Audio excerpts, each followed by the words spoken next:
Shalom semuanya, perkenalkan nama saya Petri Simanjuntak dengan NIM 2003660 dari Prodi Pendidikan Matematika Angkatan 2020. Pada video kali ini saya akan menjelaskan beberapa materi yang sudah saya pelajari selama perkuliahan Seminar Pendidikan Agama Kristen Protestan. Adapun materi yang pertama adalah materi tentang kepemimpinan hamba atau servant leadership, di mana pada materi ini membahas beberapa subtema atau topik. Yang pertama adalah Man of Prayer yang tertulis atau dibahas pada Kisah Para Rasul 3 ayat yang pertama, di mana Man of Prayer ini menceritakan tentang orang yang suka berdoa dan orang yang dipakai Tuhan adalah orang yang punya kontak dengannya, yaitu dengan Tuhan. Yang kedua ada Man of Faith tertulis pada Kisah Para Rasul 3 ayat yang ke-6. Nah, pada Man of Faith ini diperlukan iman yang sangat besar untuk melayani orang-orang, terlebih saat kita menemukan kondisi-kondisi yang tidak mungkin secara pikiran manusia. Kemudian yang ketiga ada Man of Word, di mana Man of Word ini adalah orang yang mengandalkan firman-Nya yang dipakai secara efektif. Membaca dan merenungkan firman akan membawa kita kepada pengenalan yang lebih dan Tuhan, dan hal itu berbanding lurus dengan iman kita. Kemudian yang keempat ada Men that are filled with Holy Spirit yang tertulis pada Kisah Para Rasul 1 ayat 8 dan pasal yang keempat ayat yang ke-9 sampai yang ke-12, di mana men that are filled with Holy Spirit ini membahas tentang orang yang dipenuhi kuasa Roh Kudus lah yang mampu dipakai Tuhan secara efektif. Mustahil kita melayani dengan pimpinan diri kita sendiri dan kita berharap pelayanan kita akan efektif. Kita sangat perlu kuasa dan tuntunan Tuhan. Kemudian pada kepemimpinan hamba atau servant leadership pasti akan mengalami kepahitan dan kebencian. Sama seperti Kain yang memiliki sifat kemunafikan, iri dan cemburu dan juga kemarahan. Kemudian pada materi ini juga dibahas tentang bagaimana sebenarnya Yesus itu. Kita melihat siapa Yesus dan seperti yang kita temukan dari ajaran-ajarannya yang terbesar di kerajaan, dan juga di dalam Filipi pasal yang kedua di mana Paulus berbicara tentang pikiran Kristus. Kemudian ada yang poin pertama jika kita membahas tentang Yesus, yaitu yang pertama adalah pelayanan, yang kedua adalah tidak menjadi tuan atas orang lain, yang ketiga adalah contoh, yang keempat rendah hati, yang kelima sebagai seorang anak, dan selanjutnya yang keenam sebagai yang lebih muda. Poin yang ketujuh dan kedelapan yang terakhir dan yang terkecil. Poin yang ke-9 tidak ada paksaan. Poin yang ke-10 tidak ada ambisi buta. Yang ke-11 dia membuat dirinya tanpa reputasi. Kemudian yang ke-12 manusia. Yang ke-13 Yesus merendahkan dirinya dan taat. Yang ke-14 kematian di kayu salib. Yang ke-14 poin di atas atau yang sudah saya sebutkan tadi bukan hanya sifat-sifat Yesus tetapi juga sifat Bapa. Hal ini bisa kita lihat pada Yohanes 14 ayat yang ke-9. Dia itu benar-benar taat pada sifat Bapa. Kemudian pada materi ini juga dibahas tentang hamba yang menderita, yang mana Yesus Kristus sebagai hamba Tuhan, penyelamat dan penebus. Dia akan datang dalam kerendahan hati. Selanjutnya akan ada pembahasan tentang anjuran kedewasaan. Nah, kita harus membiarkan orang-orang dalam hidup kita berkata jujur. Yang kedua, teman sejati adalah orang yang mencintai Anda dan mengatakan yang sebenarnya. Kemudian bila kita membiarkan tujuan Allah dilakukan dalam hidup kita, kita tidak lagi harus percaya kepada daging. Kemudian ada anjuran untuk maturitas. Pikiran manusia kedagingan atau pikiran duniawi tidak menghormati hal-hal dari Tuhan dan ada permusuhan antara daging dan Tuhan. Kemudian ada penjelasan tentang melengkapi dan melindungi. Kita memiliki sebuah deskripsi oleh Tuhan tentang kehidupan Kristen yang merupakan respons yang layak atas semua yang telah Allah lakukan untuk kita. Pemberi karunia ini dijelaskan dan tidak lain adalah Yesus sendiri. Kita sudah selaras dengan Dia. Kemudian akan dibahas tentang sukacita hamba. Mereka adalah hamba Allah yang maha tinggi dan mereka memberitahu kita jalan keselamatan. Kemudian sukacita adalah sesuatu yang lebih dalam karena memiliki dasar di dalam Kristus. Mereka semua adalah doa yang indah. Sekian untuk materi dari hamba, kepemimpinan hamba atau servant leadership.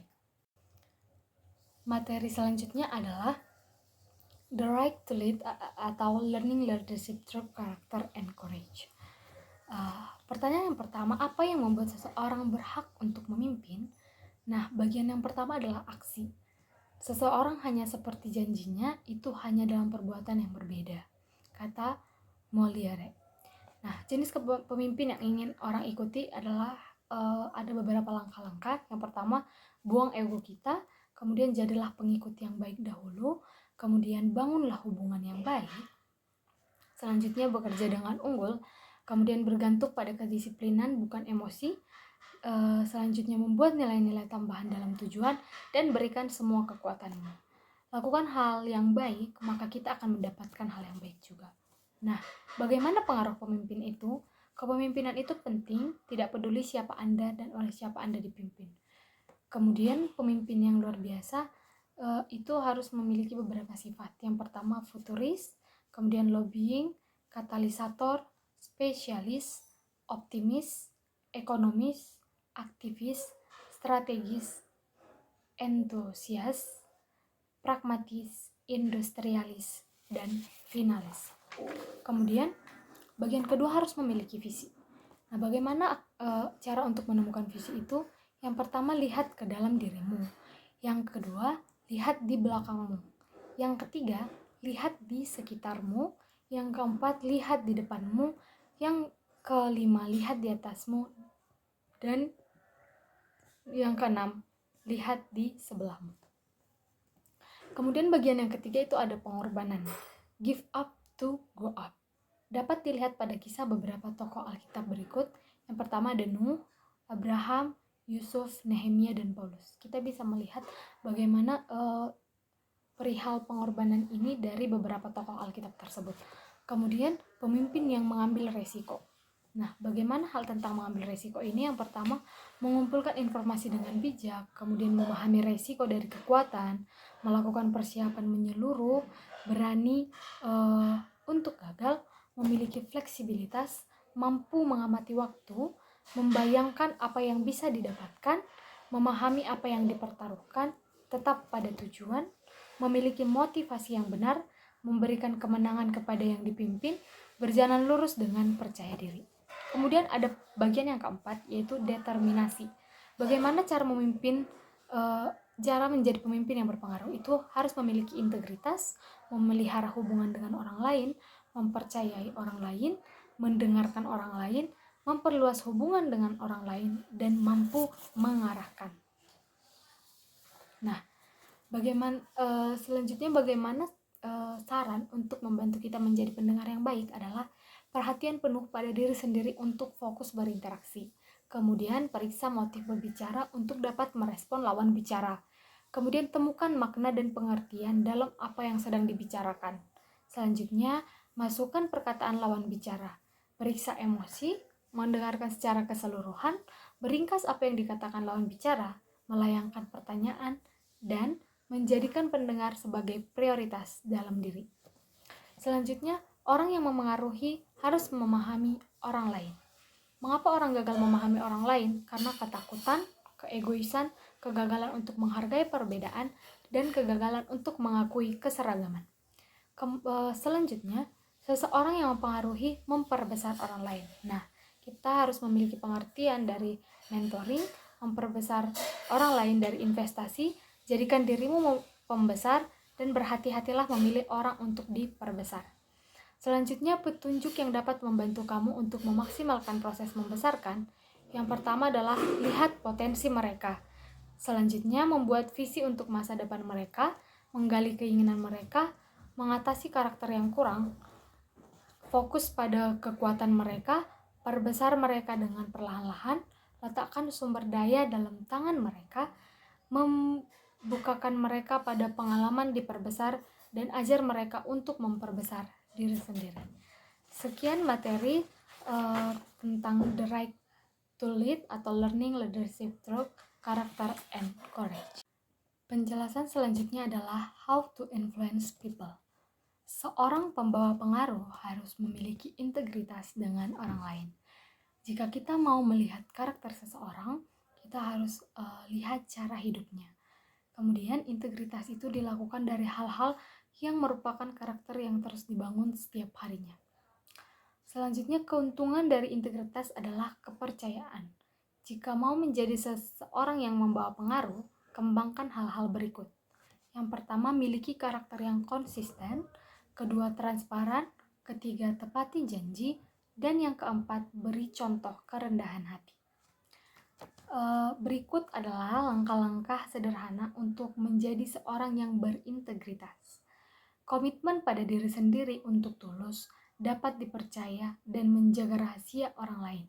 Putuskan sebelumnya bahwa kamu tidak memiliki harga. Kemudian utamakan hal-hal kecil, dan setiap hari lakukan apa yang harus kamu lakukan terlebih dahulu. Selanjutnya, seorang pembawa pengaruh mengasuh orang lain. Ada beberapa hal yang harus dilakukan dalam mengasuh, diantaranya kasih, hormat, rasa aman, pengakuan, dan dorongan. Ada beberapa hal yang akan mereka dapatkan ketika diasuh, yaitu harga diri, rasa memiliki, pandangan, dan harapan. Ada beberapa langkah sederhana untuk menjadi seorang pengasuh, diantaranya buat mereka komitmen satu sama lain. Yang kedua, percaya. Yang ketiga, miliki akses dengan mereka. Yang ketiga, beri kesempatan dan angkat mereka ke tingkat yang lebih tinggi. Nah, fakta mengenai iman dalam diri. Yang pertama itu, banyak orang yang sulit percaya dengan diri sendiri. Yang kedua, banyak orang yang merasa terisolasi. Yang ketiga, seseorang memiliki naluri yang bisa merasakan keyakinan. Dan keempat, seseorang memberikan imannya untuk membuat orang lain termotivasi untuk sukses. Selanjutnya, cara untuk membangun kepercayaan kepada orang lain. Yang pertama, believe in them before they succeed. Yang kedua, embrace their strength. Yang ketiga, list their past success. Yang keempat, instill confidence when they fail. Yang kelima, experience some wins together. Yang keenam, visualize their future success. Dan yang ketujuh, expect a new level of living. Nah, seseorang membawa pengaruh dengan mendengarkan orang lain. Manfaat dari mendengarkan adalah membuat lawan bicara kita respect. Kedua, membangun hubungan yang baik, memperluas pengetahuan, mengembangkan ide, membangun persahabatan bahkan kekeluargaan, dan tindakan yang baik.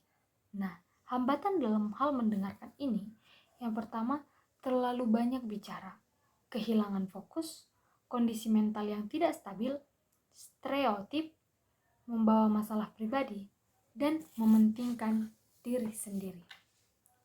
Nah, di sini untuk dalam mengetahui hal mendengar, kita harus bisa membangun hubungan, memberdayakan, dan menerima pengaruh dari orang lain. Sekian penjelasan tentang how to influence people.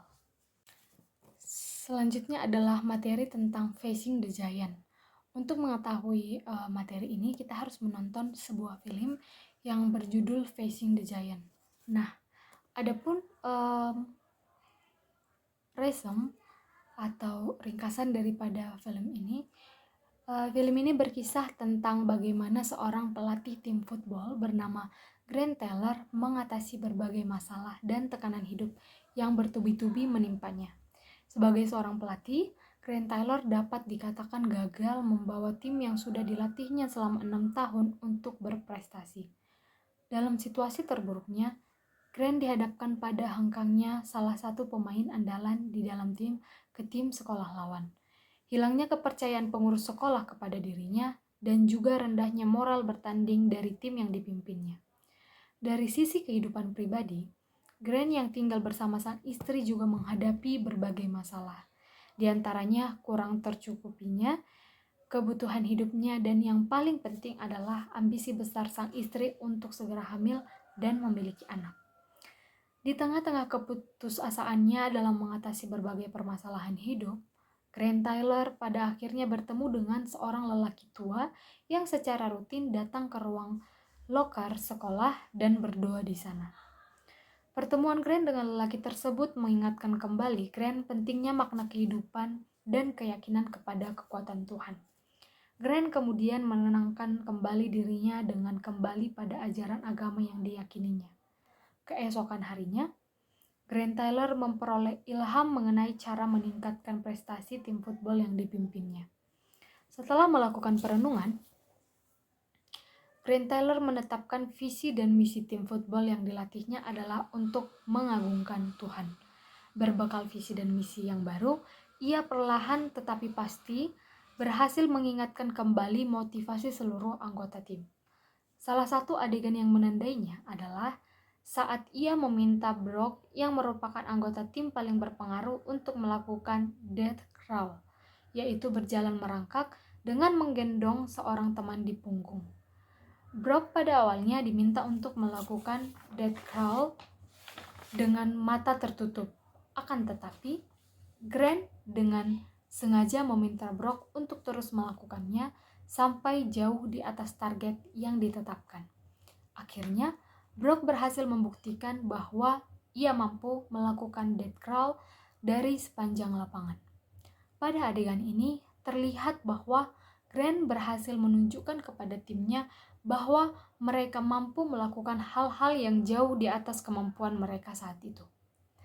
Ia mampu menunjukkan bahwa potensi mereka jauh lebih besar dari yang mereka bayangkan.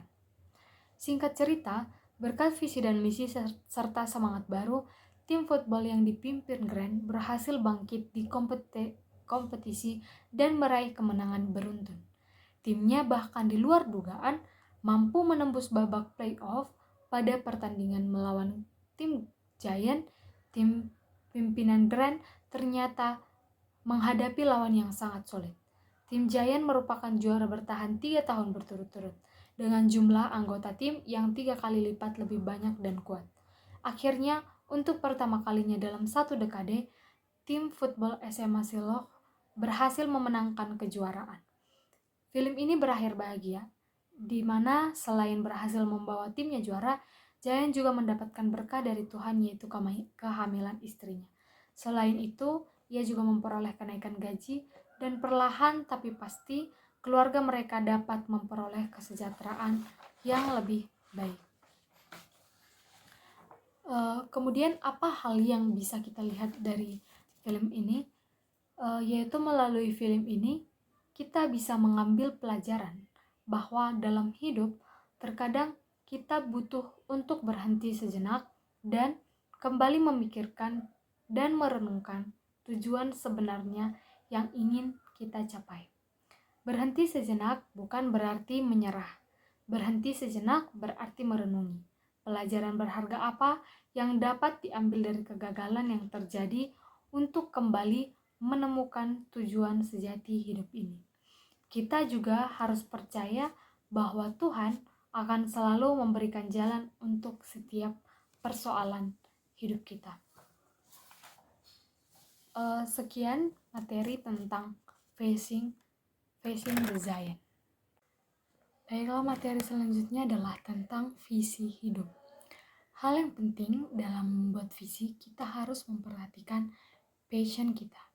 Nah, yang menjadi prinsip dasarnya bisa kita baca pada Kolose 1 ayat yang ke-16. Jadi, dalam menentukan visi itu kita harus melihat di mana passion kita supaya visi kita itu sesuai dengan passion yang kita miliki. Kemudian kita harus memperhatikan pesan Allah atau amanat agung Kristus. Nah, hal ini bisa kita baca pada 1 Korintus 3 ayatnya yang keempat dan sampai ayat yang keenam. Dan juga pada 1 Korintus 3 ayat yang ke-8 yang mana di sini dikatakan walaupun kita yang menanam tapi Tuhanlah yang akan memberikan pertumbuhan. Kemudian kita juga bisa lihat pada Wahyu 11 ayat yang ke-8. Kemudian bagaimana kita akan menentukan visi hidup kita? Yang pertama kita harus berdoa. Kita harus rajin dalam berdoa untuk menentukan visi hidup kita. Selanjutnya kita harus melihat minat dalam diri kita. Di bidang apa dan sebagai apa. Gitu. Selanjutnya kita harus melihat talenta kita. Baik itu di bidang seni, sosial, sains, dan banyak hal lagi. Selanjutnya kita harus mendengarkan pendapat dari orang lain untuk mendukung kita dalam menentukan visi hidup kita. Selanjutnya dalam menentukan visi sangat diperlukan hati yang damai. Selanjutnya pesan Tuhan yang terakhir tapi sangat penting kita harus lihat pada Matius 28 ayat 18 sampai 20 yang mana Tuhan katakan, pergilah dan jadikanlah semua bangsa muridku dan baptislah mereka dalam nama Bapa, Anak dan Roh Kudus. Hal ini mendorong kita untuk menentukan visi kita, yang mana visi itu harus berkaitan erat dengan melayani.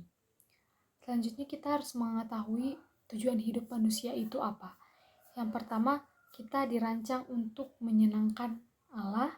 Yang kedua, kita dibentuk untuk menjadi anggota keluarga Allah. Yang ketiga, kita diciptakan untuk menyerupai Kristus. Dan yang keempat, kita didesain untuk melayani Allah. Dan yang terakhir, yang kelima, kita dibuat untuk sebuah misi. Nah, definisi sederhana dari visi hidup ini yaitu mengenali langkah hari demi hari menuju tujuan hidup. Nah, mengapa visi hidup ini penting? Karena visi menolong seseorang untuk tetap fokus kepada tujuan. Kemudian visi akan menuntun dan mengarahkan seseorang dalam mengambil keputusan terbaik serta menetapkan langkah yang akan ditempuh. Nah, jadi visi hidup itu penting karena visi itu nanti akan mengarahkan kita untuk menentukan langkah-langkah apa yang harus kita lakukan dalam mencapai tujuan hidup yang telah kita tentukan gitu. Dan dengan visi itu kita akan fokus pada apa yang akan kita capai. Jadi setelah langkah-langkahnya ditetapkan dan kita akan fokus sampai pada tujuan itu tercapai dan tidak neko-neko. Selanjutnya visi itu dapat menolong kita kelak dalam kesaksian hidup atau integritas. Kemudian dengan adanya visi kita akan semakin semangat dan semakin gigih dalam bekerja. Kemudian dengan adanya visi itu akan menolong kita pada kemampuan untuk mampu bekerja sama dalam tim, dan visi itu juga akan menolong kita dalam bersikap dan menetapkan pandangan kita terhadap uang. Dan yang terakhir, visi itu akan menolong kita menghindari sikap instan atau serba cepat. Nah, pada penjelasan materi visi hidup ini, saya juga menentukan visi dan misi hidup saya, yang mana visi saya itu untuk dapat melayani orang banyak dan menjadi berkat bagi orang. Yang mana juga untuk mencapai visi itu saya juga menentukan beberapa misi yang tentunya berkaitan dengan hal itu. Nah, mungkin sekian untuk penjelasan materi tentang visi hidup. Selanjutnya masuk pada materi yang terakhir, yaitu tentang amanat agung. Nah, Apa sih hal pertama dalam amanat agung ini? Yaitu yang pertama adalah upah dosa adalah maut, yang bisa kita lihat pada Roma pasal yang ke-6 ayat yang ke-23a, di mana di sini dijelaskan bahwa pada hakikatnya orang yang berdosa itu akan mati karena upah dosa adalah maut, tetapi orang-orang atau manusia itu diselamatkan oleh karena kasih Tuhan. Jadi di atas semuanya itu ada hukum yang terbesar, yaitu kasih. Bisa kita baca pada Yohanes pasal yang ketiga ayatnya yang ke-16. Kemudian, bagaimana kita bisa menyelamatkan diri atau memperoleh keselamatan itu? Kuncinya adalah percaya. Hal ini bisa kita baca pada Roma pasal yang ke-10 ayatnya yang ke-9. Kita harus percaya kepada Allah yang beriringan dengan iman kita. Kemudian kita harus percaya bahwa Tuhan telah berkata Dia adalah satu-satunya jalan. Hal ini bisa kita baca pada Kisah Para Rasul pasal yang pertama sampai ayatnya yang ketiga. Nah, di sini Tuhan mengatakan bahwa Dia adalah satu-satunya jalan dan tidak ada jalan lain selain Dia untuk menuju pada keselamatan itu. Kemudian pada materi amanat agung ini juga dibahas tentang bagaimana status kita sebagai manusia, yang bisa kita lihat pada Yohanes pasal yang pertama ayatnya yang ke-12 sampai ayatnya yang ke-13. Kemudian pada amanat agung ini kita juga harus melihat panggilan kita. Bisa kita baca pada Kisah Para Rasul panggilan kita itu bisa kita baca pada Kisah Para Rasul yang pertama ayat yang ke-8 dan Matius 28 ayat 18 sampai yang ke-20. Kemudian pada materi ini dikatakan juga adanya commission, yaitu dikatakan di sini commission yaitu kepadaku telah diberikan segala kuasa di surga dan di bumi, yang mana ada a power of authority dan a command to action, yaitu karena itu pergilah. Nah, bagaimana kita mengikuti perintah Tuhan? Dari Matius 28 ayat 18 sampai yang ke-20 ini dikatakan kita harus menjadikan mereka murid. Yang kedua, kita harus membaptis mereka, dan selanjutnya kita harus mengajar mereka, dan hal itu harus kita lakukan secara berulang-ulang. Nah, Paulus di dalam suratnya mengatakan bahwa kita adalah rekan sekerja Allah. Jadi Allah sendiri pun sudah memilih kita untuk menjadi rekan kerjanya di dunia ini. Bukannya Tuhan tidak sanggup untuk melakukan itu semua, Tuhan pasti sanggup, tapi kita sebagai manusia ditugaskan atau dipilih menjadi rekan sekerja Allah. Nah, jadi kita sebagai manusia jangan pernah menyia-nyiakan karunia dari Allah. Hal ini bisa kita baca pada 2 Korintus pasal yang ke-6 ayatnya yang ke-11. Setelah kita melakukan semua pekerjaan yang telah Tuhan percayakan dan Tuhan berikan kepada kita, maka Tuhan akan memberikan hadiah, yaitu mahkota kehidupan. Bisa dibaca pada 1 Korintus 3 ayat yang ke-10 sampai yang ke-15. Hal ini bisa kita kaitkan dengan dengan tokoh teladan yang ada di Alkitab.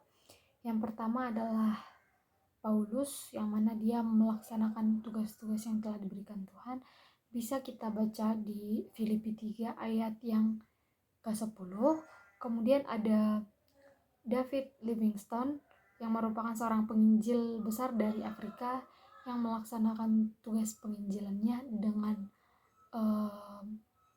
hati yang ikhlas. Kemudian ada juga tokoh Nomensen yang merupakan penginjil ke Tanah Batak, yang dia mengabdikan dirinya untuk menginjili kepada bangsa-bangsa Batak. Nah, jadi apa yang bisa kita lihat pada materi amanat agung ini? Kita harus mengusahakan melakukan amanat-amanat agung yang telah Tuhan sampaikan melalui firman-Nya untuk memenuhi tugas kita di dunia yang singkat ini.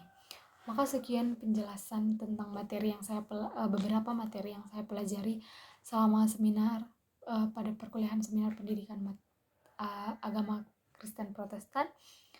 Semoga video ini dapat dipahami dan dapat memberikan makna pada siapa yang menontonnya. Sekian dari saya. Shalom, Tuhan Yesus memberkati.